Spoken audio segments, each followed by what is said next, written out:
우리 주님께 박수 한번 돌리겠습니다.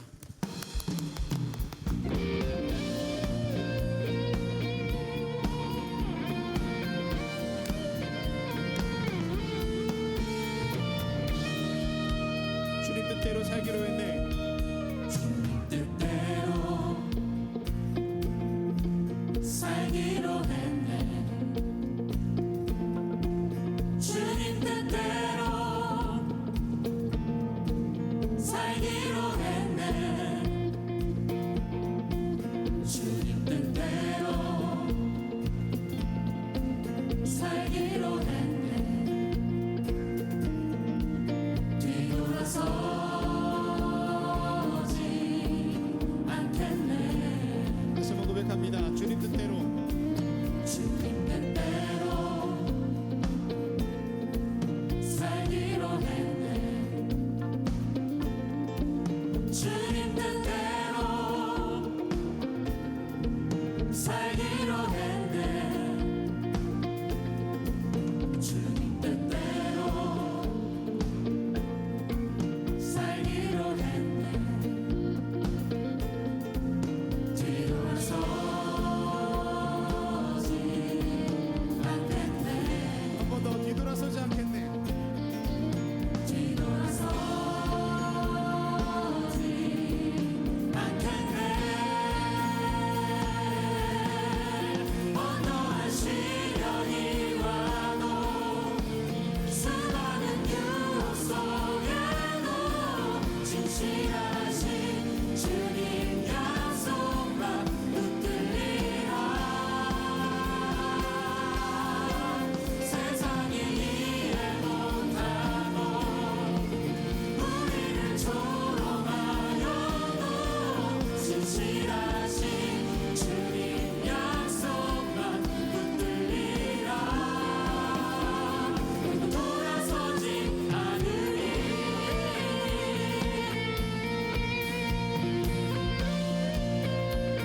이 세상 사람 이 세상 사람 날 몰라줘도 이 세상 사람 날 몰라줘도 이 세상 사람 날 몰라줘도 뒤돌아서지 않겠네. 뒤돌아서지 않겠네. 우리 믿음의 결단입니다. 세상 등지고 세상 등지고 십자가 보내 십자가 보내. 세상 등지고 십자가 보내. 세상 등지고 아멘. 십자가 보내. 뒤돌아서지 않겠네. 뒤돌아서지 않겠네. 다시 한번 소리 높여서 뒤돌아서지 않겠네. 뒤돌아서지 않겠네. 어떠한 시련이 와도 수많은 유혹 속에도 진실하신 주님 약속만 붙들리라. 세상이 이해 못하고 세상이 이해 못하고 우리를 조롱하여도 진실하신 주님 약속만 붙들리라. 어떠한 시련이 와도 수많은 유혹 속에도 진실하신 주님 약속만 붙들리라. 세상이 이해 못하고 우리를 조롱하여도 진실하신 주님 약속만 붙들리라. 어떠한 시련이 와도 우리 흔들리지 않습니다. 어떠한 시련이 와도 수많은 유혹 속에도 주님 약속만 붙들리라. 세상이 이해 못하고 우리를 조롱하여도 진실하신 주님 약속만 붙들리라. 돌아서지 않으리.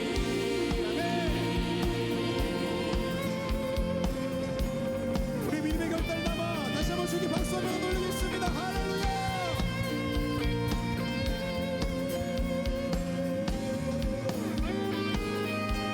주 이름 찬양. 주 이름 찬양. 동요의 강물을 흐르는 그와 땅에 살 때에 주님 찬양해. 주 이름 찬양. 거칠은 광야와 같은 인생길 걸어갈 때도 주님 찬양해. 모든 축복 주신 주님, 모든 축복 주신 주님 찬양하리.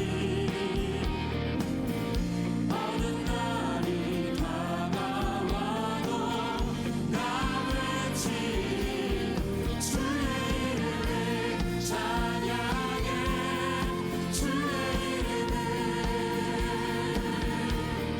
주의 이름을 찬양해. 영화로운 주 이름 찬양. 주 이름 찬양. 주 이름 찬양. 세상이 나를 비추고 만물이 새롭게 됐네. 주님 찬양해. 다시 한번 주 이름 찬양. 주 이름 찬양. 가는 길 험할지라도 고통이 따를지라도 주님 찬양해. 하나님 그렇습니다. 모든 축복 주신 주님, 모든 축복 주신 주님 찬양하리. 어떤 날이 다가와도 어느 날이 다가와 우리 외치며 주를 찬양합니다. 주의 이름을 주의 이름을 찬양해.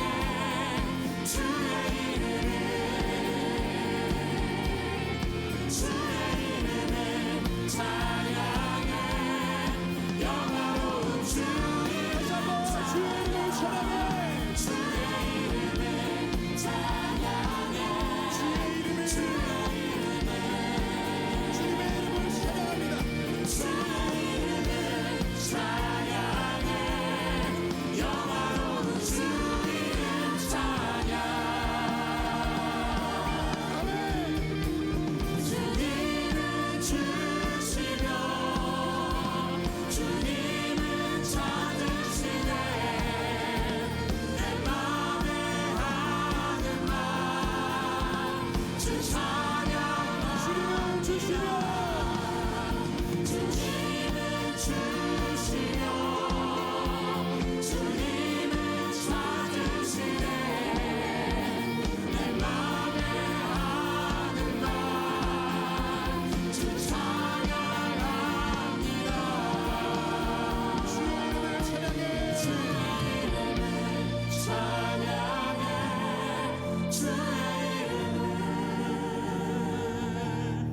주의 이름을 찬양해. 영화로운 주 이름 찬양해. 주의 이름을 찬양해. 주의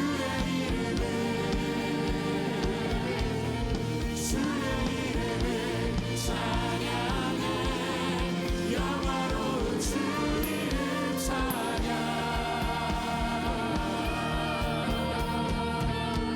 할렐루야. 우리 주님께 박수를 올립니다. 어떤 감동이 온다 할지라도 상황이 온다 할지라도 우리 주저함없이 주님의 길을 걸어갑니다. 할렐루야. 모두 자리에 앉으시겠습니다. 우리 주변에 있는 분들과 이렇게 인사하겠습니다. 흔들리지 맙시다. 흔들리지 맙시다. 아멘.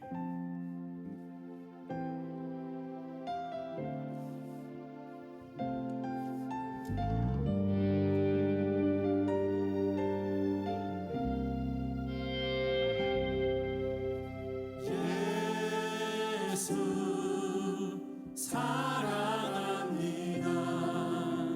사랑합니다. 온 마음 다하여 오직 주님 한 분만 간절히 더 원합니다. 예수 사랑합니다. 예수 사랑합니다.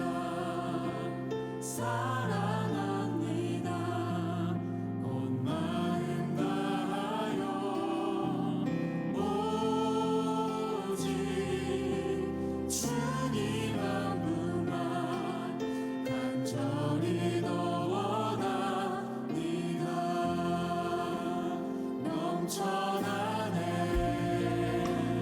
넘쳐나네 주를 향한 내 속에 갈망이 주님께로 날 이끌어 주소서. 주님을 더 원합니다. 예수 사랑합니다. 예수 사랑합니다. 사랑합니다. 온 마음 다하여 오직 주님 한 분만 간절히 더 원합니다. 넘쳐나네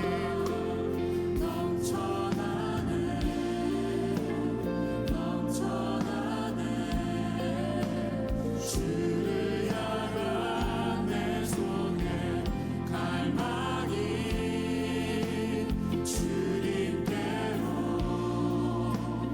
날 이끌어 주소서. 주님을 더 원합니다. 넘쳐나네.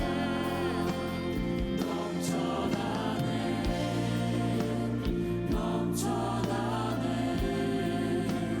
주를 향한 내 속에 갈망이 주님께로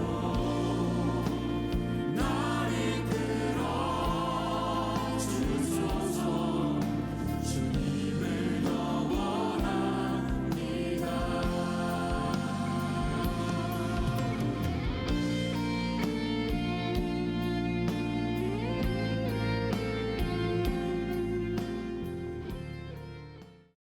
오늘 본문의 말씀을 통해서 몇 가지를 함께 말씀을 나누며 은혜 받기를 원합니다.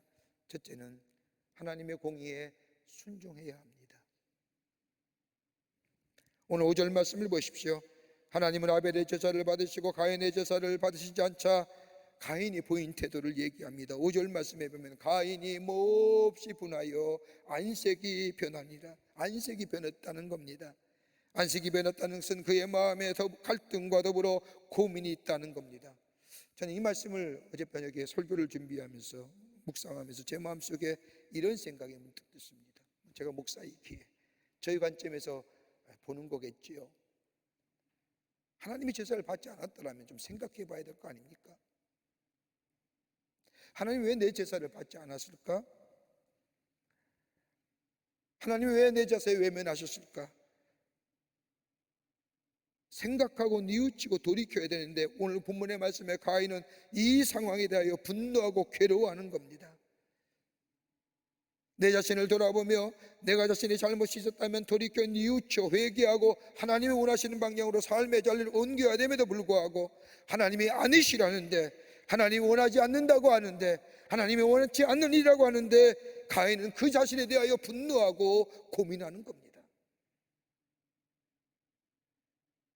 가인의 분노와 고민은 다름이 아니라 하나님이 하신 일에 대하여 내가 수락하지 못하겠다는 겁니다. 내가 받아들이지 못하겠다는 겁니다. 다른 말로 말하면 불신앙의,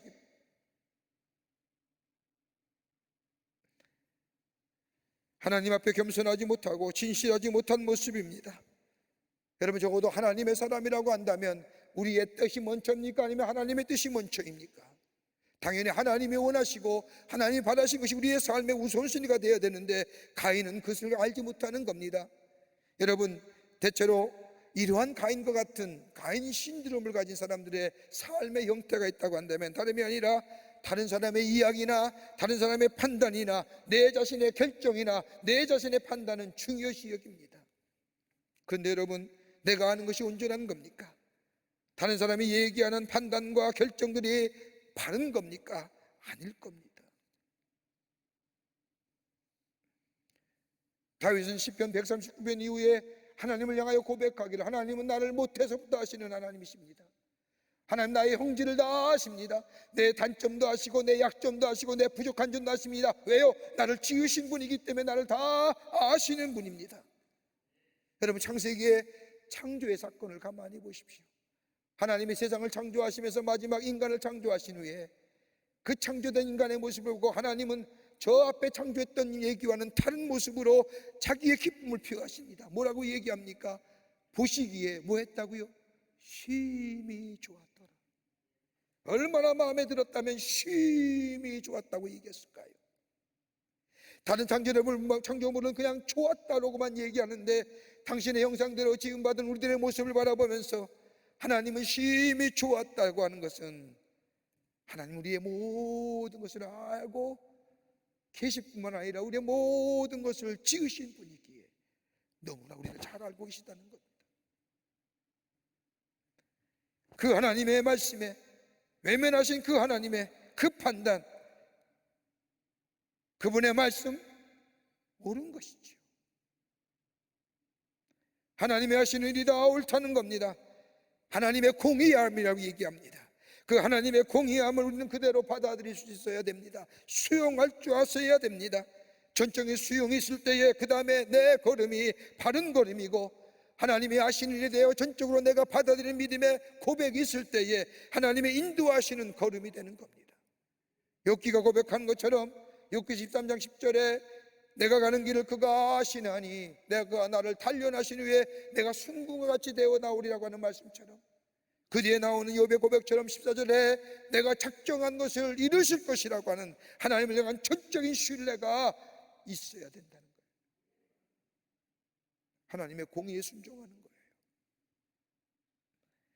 가인은 하나님의 공의, 하나님은 선이시고 하나님은 합력하여 선을 이루시는 하나님이심을, 더 나아가 하나님의 선하심을 인정하지 못하기에 욥은 갈등하고 고민하며 안색이 변하며 나중에는 하나님의 공의를 부정하며 불신앙의 자리에서,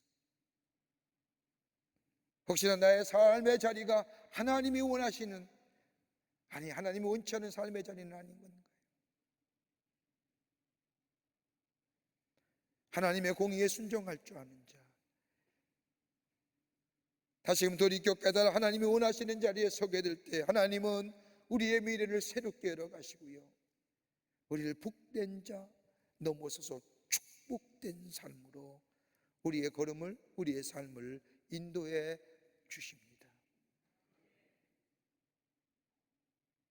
두 번째는 침묵하시는 하나님의 음성을 들을 수 있어야 됩니다. 가인이 하나님 앞에 제사를 드립니다. 하나님께서는 가인의 제사에 응답하지 않으십니다. 가인의 제물을 받아주지 않으셨다는 겁니다. 여러분, 인간에게 있어 가장 중요한 마지막까지 남는 기능이 있다고 한다면 듣는 기능입니다. 들어야 합니다. 듣는 것만큼 큰 복이 없습니다. 여러분, 마지막 생애를 마치는 사람의 마지막까지 찬송가를 들어주고 하나님의 말씀을 들려주는 게 뭐냐? 마지막까지 듣는 기능이 남아있기 때문입니다. 여러분, 믿음이 어디서부터 시작될까요? 한순간에 믿음이 자라나는 겁니까? 마치 매직 같은 요소로 믿음이 생겨나는 거 아닙니다. 믿음은 들음으로부터 시작이 됩니다. 하나님의 말씀을 들을 때 믿음이 시작됩니다. 로마서 10장 7절의 말씀처럼 믿음은 들음에서 나며 들음은 그리스도의 말씀으로 말미암니라고 하는 말씀처럼 하나님의 말씀을 들을 때에 믿음이 자라고 성장하며 성숙한 믿음의 소유자가 되는 것처럼 듣는 것만큼 중요한 것이 없습니다. 그런데 들려오는 말도 잘 들어듣고 잘 알아듣고 새겨야 하지만은 더 중요한 것은 침묵 소리를 들을 수 있어야 합니다. 침묵 속에 담겨져 있는 소리. 여러분, 아내가 남편에게 말 안 할 때가 있죠. 말 왜 안 할까요? 그 침묵의 소리가 있잖아요. 하고픈 이야기. 남편이 아내에게 말하지 않는 이유가 어디 있을까요? 소리나는 음성으로, 소리나는 말은 안 할지라도 그 침묵하는 행위 속에 하고 싶은 말이 있는 겁니다.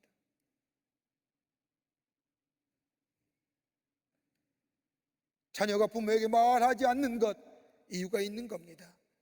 부모가 자녀에 대하여 말하지 않는 이유가 있는 겁니다. 그 침묵의 소리 들을 수 있어야 됩니다. 말해야 듣는 것은 초보적인 것이지만은 말 없는 말들을 들을 수 있어야 합니다. 깊이 들을 수 있을 뿐만 아니라 더 나아가 사건 속에 담겨져 있는 그 말 들을 수 있어야 됩니다. 말은 없지만은 행동을 보면 무슨 말을 하고 싶은지를 알 수 있습니다. 아벨의 제사를 받으신 하나님, 가인의 제사는 아무런 응답이 없습니다. 아벨의 제사를 받으실 때 하나님은 뭐라고 응답하셨느냐? 히브리서 11장 4절의 말씀을 보면 믿음으로 아벨은 가인보다 더 나은 제사를 하나님께 드림으로 뭐라고요? 의로운 자라 하는 증거를 얻었다는 겁니다. 의로운 자라 하는 증거를 얻었다는 것은 하나님이 응답하셨다는 겁니다. 말씀하셨다는 겁니다. 그런데 가인의 제사를 받으신 하나님 말씀하지 않으시는 거예요.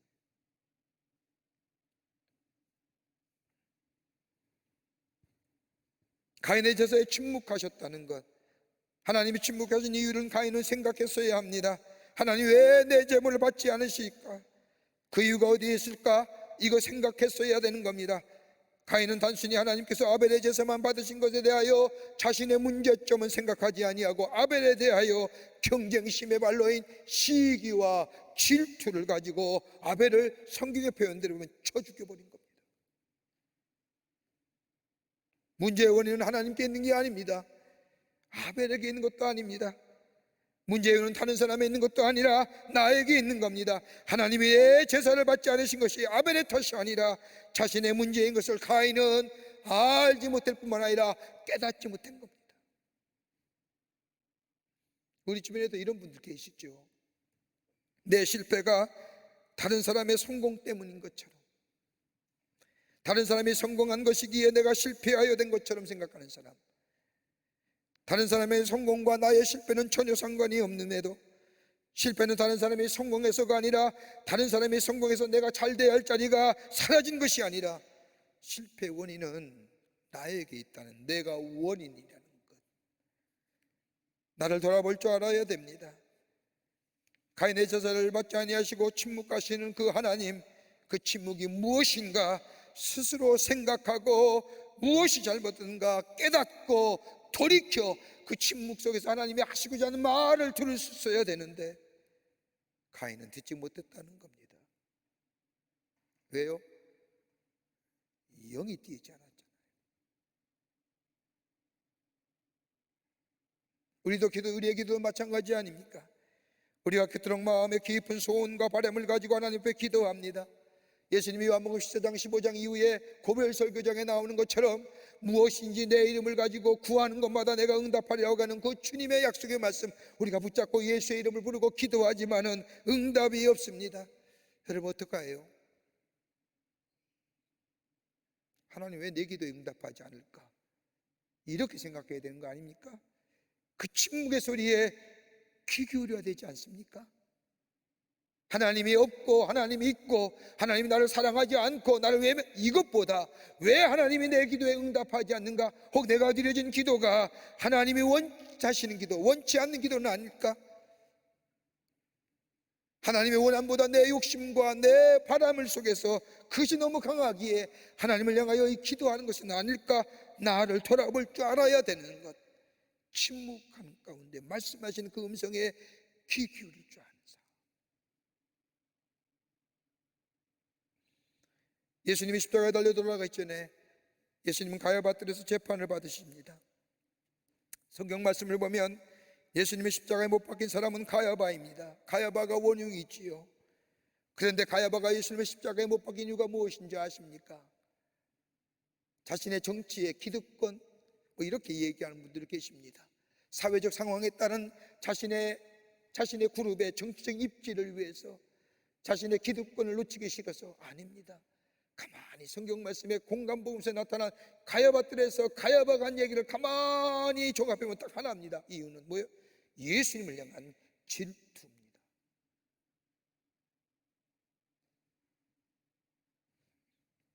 예수님을 향한 마음의 깊은 곳에 자리 잡은 예수님을 향한 질투 때문에 예수님을 십자가에 못 박아 죽인 겁니다.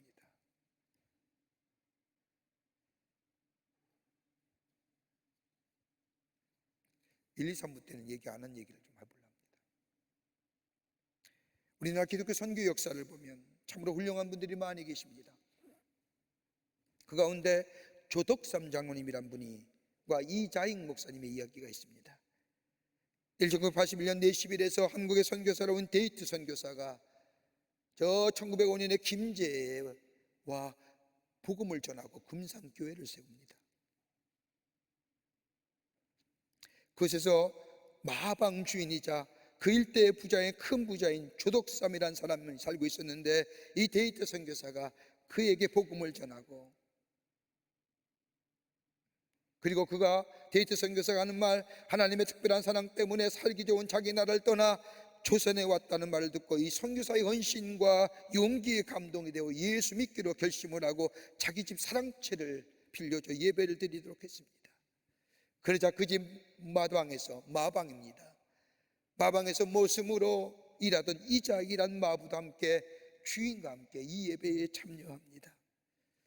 마부인 이자익은 경상도 남해의 한 섬에서 출생한 사람인데 14살 때 아버지가 돌아가고 6살 때 어머니가 돌아가신 후에 생활이 어려워서 17살 나이에 육지로 나와 김제와 금산을 거쳐서 이 조덕삼인의 집에 마방에서 일하는 모습입니다.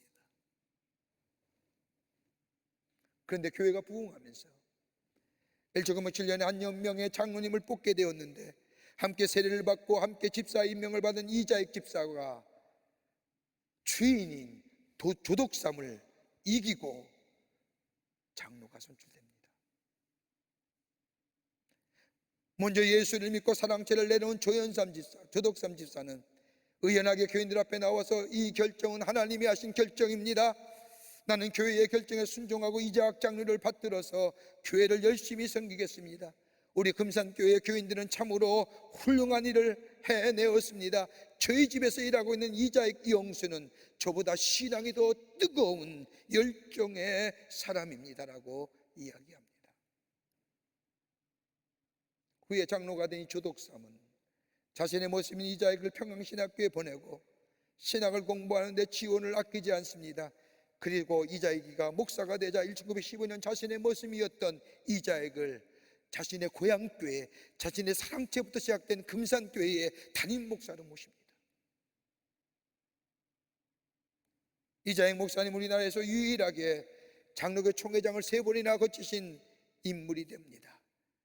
하지만 많은 사람들이 이자익 목사님에 대하여 말하기 전에 언급하는 분이 계시다면 언제나 조덕삼 장로님이십니다.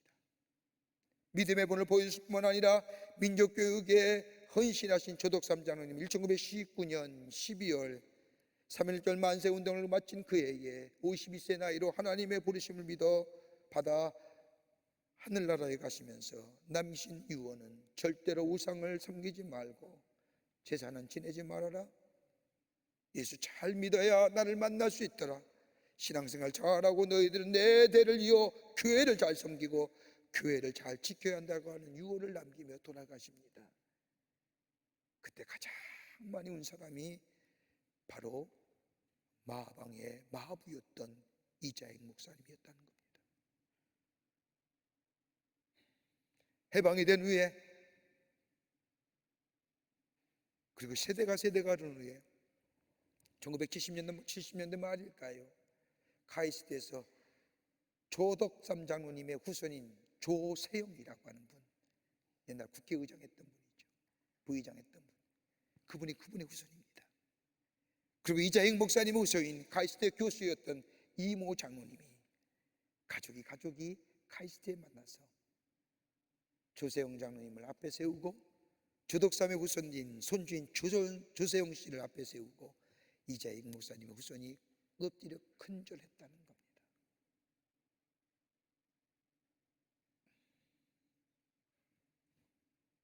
우리 마음속에 깊은 곳에 자리 잡고 있는 이 경쟁으로 인한 시기, 질투, 미움, 이거 다스릴 수 있어야 됩니다.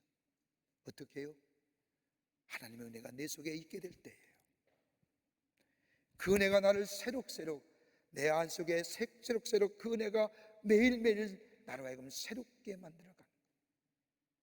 바울과 실라가 빌립보에서 하나님의 말씀을 전하다가 옥에 갇혔을 때에 매를 맞고 착고에 채이며 그런 가운데서도 바울과 실라가 그 깊고 음습한 감옥에서 찬송할 수 있었던 것은 다름이 아니라 그의 마음속에 하나님의 은혜가 넘치게 될 때에 나 같은 사람 예수 믿게 하시어 구원받게 하시고 하늘의 소망을 두게 하시며 내 삶의 걸음걸음마다 인도하심과 보호하심과 지키심의 은혜를 허락하셔서 오늘 여기까지 오게 하시고 그 누구도 하기 힘든 그 누구도 가까이 하기 쉽지 않은 순교자의 삶으로 인도하신 그 하나님의 은혜가 바울과 실라의 마음속에 생각나게 될 때 뭐예요? 찬송하며 기도하잖아요. 그 찬송과 기도가 뭘예요? 옥문을 열리게 하고 간수가 예수 믿고 구원받고 먼저 믿었던 자주장사 루디아와 함께 빌립보 교회가 최초의 유럽의 교회가 세워지고 그로 인하여 유럽 땅에 복음이 전하되는 놀라운 역사가 일어난 것은 다름이 아니라 하나님의 은혜가 저들 가운데 있게 될 때에 나를 구원하시고 나를 지키시고 인도하신 그 은혜가 오늘까지 오게 하신 그 은혜가 그럴 때 우리는 우리의 자리를 잡고 있는 시기, 질투, 미움 그 대신에 하나님의 은혜에 감사하는 자, 감사하는 심령에 하나님 우리를 새로운 미래로 열어 가십니다. 끝으로 죄를 다스리라는 겁니다. 창세기 4장 7절의 말씀을 보면 하나님이 가인을 향하여 얘기합니다. 내가 선을 행하면 어찌 낯을 들지 못하겠느냐? 선을 행하지 아니하면 죄가 문제에 엎드려 있느니라. 죄가 너를 원하나 너는 죄를 다스릴지니라.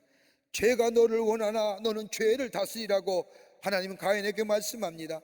어떻게 우리에게 일어나는 죄된 요소들을 다스릴 수 있을까요? 죄의 강력한 유혹 앞에 어떻게 우리가 이길 수 있을까요? 여러분 예배서 4장 26절의 말씀을 보면 너희가 분노하거나 너희가 화는 낼 수 있지만은 그 분노가 해가 지도록 품지 말라 합니다. 다음 날까지 가지고 가지 말라는 겁니다. 그날 화냈던 것, 분노했던 것 그날로 끝내버리라는 겁니다. 오래 가지고 가지 말라는 겁니다. 왜요? 다름이 아니라 오래 가지고 있으면 그 분노화가 우리를 격동시킨다는 겁니다. 여러분 야고보서 1장 15절 말씀을 보면 우리가 잘 아는 말씀입니다. 욕심이 잉태한즉 죄를 낳고 죄가 장성한즉 사망을 낳느니라고 하는 말씀. 여러분 무슨 말씀일까요? 욕심이 뭘 만들어요? 죽음이에요. 이렇게 얘기한다면 죄가 뭐예요? 자라난다는 거예요. 죄는 머물러 있는 것이 아니라 그 상태로 걸어 있는 것이 아니라 죄는 자라고 성장한다는 겁니다. 죄가 점점 자라나 나도 모르는 사이에 죄가 나를 주관하고 나를 지배한다는 겁니다. 이러한 기회를 주지 말라는 겁니다.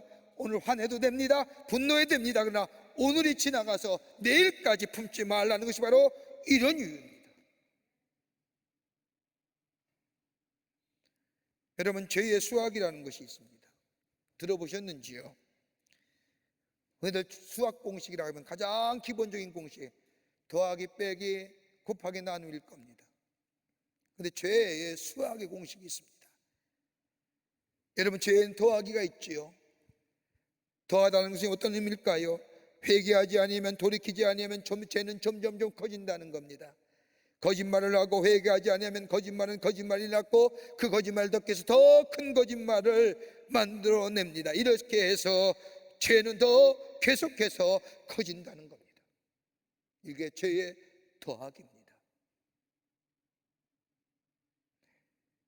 죄 빼기도 있습니다. 죄를 지으면 우리의 능력이나 판단이나 우리의 지혜나 다 잊어버립니다. 죄를 지으면 우리도 모르는 사이에 우리에게 빠져나가는 것이 너무 많습니다. 여러분, 죄 지으면 평안하신지요? 죄 지으면 기쁨이 있습니까? 평안이 사라지지 않습니까? 기쁨이 사라지지 않습니까? 그러기에 죄는 우리에게 기쁨과 평안과 우리의 만족과 우리의 능력과 우리의 판단력을 빼내어 갑니다. 그러기에 죄의 뺄셈입니다.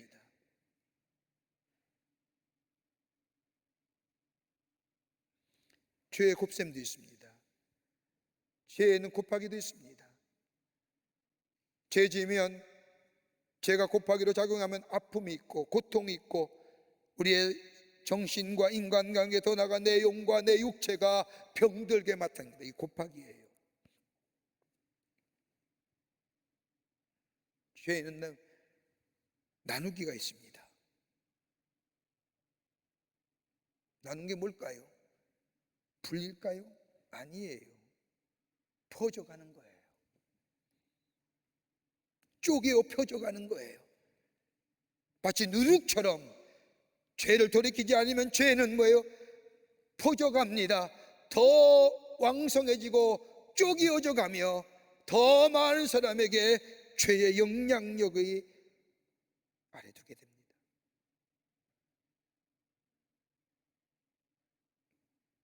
하나님은 이것을 하셨기에 가인을 향하여 뭐라고 합니까? 제가 너를 원하나 너는 죄를 다스릴지니라. 어떻게 죄 다스릴 수 있을까요? 다름이 아니라 하나님의 말씀이 우리 안에 있을 때에, 말씀 속에 담겨진 의와 진리와 거룩함이 우리 안에 있을 때에 우리는 예수의 지배를 받게 되고 예수가 나의 삶의 주인 되어질 때에 죄를 다스릴 수 있습니다.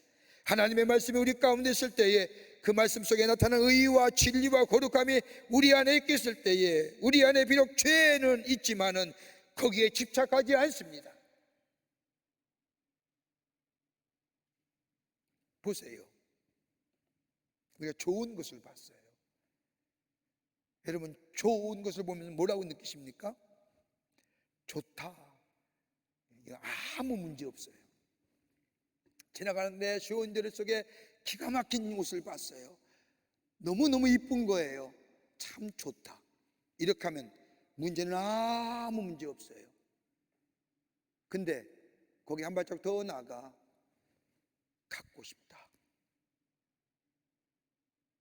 조금 문제 생기죠? 그 마음이 우리에게 상승작용을 일으킨다고 한다면 뭐예요? 저거 꼭 갖고 말 거야. 그러면 뭐예요? 무리수되잖아요. 그 얘기하는 거예요. 하나님의 말씀이 의와 진리와 거룩함이 우리 안에 있으면 죄에 집착한 거 떨쳐버릴 수 있습니다. 그런데 오늘 여기 하나님이 가인을 향하여 얘기하는데 뭐라고 말씀하십니까? 죄를 다스릴 뿐만 아니라, 다스리는 것에 그치는 것이 아니라 적극적으로 구체적으로 죄를 다스리는 이야기를 하십니다. 선을 행하지 아니하면 죄가 문 앞에서 엎드려 있느니라. 적극적으로 죄를 다스릴 수 있는 방법은 다름이 아니라 선을 행하라는 겁니다. 나의 도움을 필요로 하는 사람에게 땀 흘려 수고한 것 나누어 주고 섬기고 다른 사람을 도우라는 겁니다. 이것이 죄를 다스리는 방법이라는 겁니다.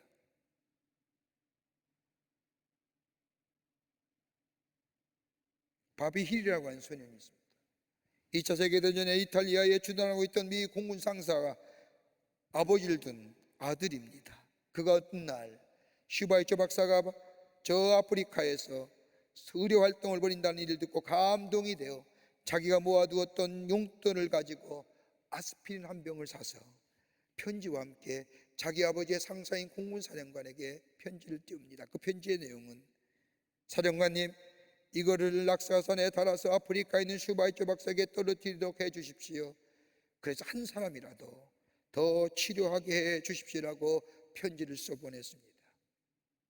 이 일이 방송을 통하여 많은 사람에게 알려지게 되자 많은 사람이 너도 나도 돈을 보내어 모금이 되어 더 많은 양의 의약품을 슈바이처 박사에게 보낼 수 있었다고 합니다.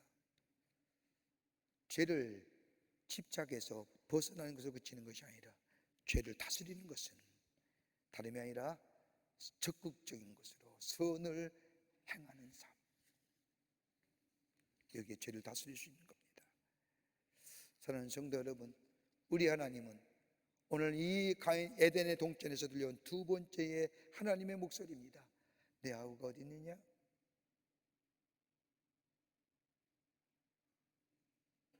이 하나님의 말씀, 이 하나님의 물음 정직하게 대답해야 됩니다. 그리고 하나님의 공의하심에 순종하며 하나님의 침묵하실 때 그 침묵의 소리가 무엇인가 들을 수 있어야 되며, 더 나아가 죄를 다스리는 자들 때 하나님은 다시금 우리를 회복시키시고 그리고 약속하신 대로 복 주실 뿐만 아니라 축복해 주시고 우리의 걸음을 복된 걸음으로 인도해 주실 줄을 믿습니다. 이런 믿음의 소유자 되시기를 주의 이름으로 축원합니다. 하나님 감사합니다. 저희들 주께서 사랑해 주셔서 하나님의 사람으로 세워주시고 이 세상을 살면서 하나님을 영화롭게 하며 하나님을 증거하는 삶으로 세워주심에 감사합니다. 우리의 삶의 자리가 덜컹 것도 있고 우리의 인생의 여정이 때로는 깊은 수렁과 웅덩이에 빠질 때도 있지만은 그때마다 하나님의 행하신 일, 하나님의 공의하심을 저희가 순종하게 하시고 하나님이 침묵하시는 그 소리를 들을 수 있는 영의 눈이, 영의 귀가 띄어지게 하여 주시며 죄를 다스림으로 하나님의 놀라운 회복의 역사와 더불어 축복의 걸음을 걸어갈 수 있는 저희들 되게 하여 주시옵소서. 성령이 도우시고 인도하여 주시옵기를 원하면서 예수님의 이름으로 기도하옵나이다. 아멘.